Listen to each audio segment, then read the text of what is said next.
Heboh, aparat di Jawa Tengah ancam 10 saksi Anies Muhaimin hingga mundur, minta bantuan LPSK.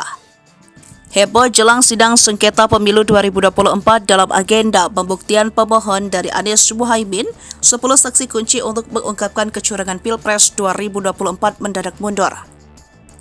Total 10 saksi ini dijadwalkan hadir di sidang dalam agenda menghadirkan ahli dan saksi dari kubu 01.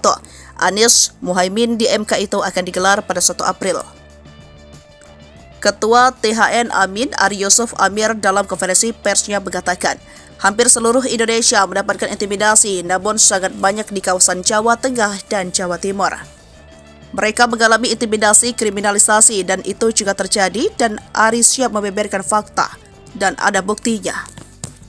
Hal serupa juga diungkap Mustafa Nahrawardaya, juru bicara tim hukum dan tim pemenangan nasional Anies Muhaimin.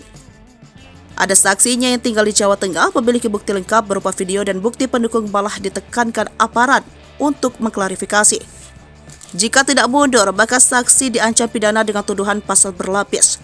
Maka itu baik Ari maupun Mustafa sudah sepakat meminta perlindungan terhadap saksi dari Lembaga Perlindungan Saksi dan Korban. Ari mengatakan meski 10 mundur, ada saksi lainnya yang masih bersedia menjadi saksi.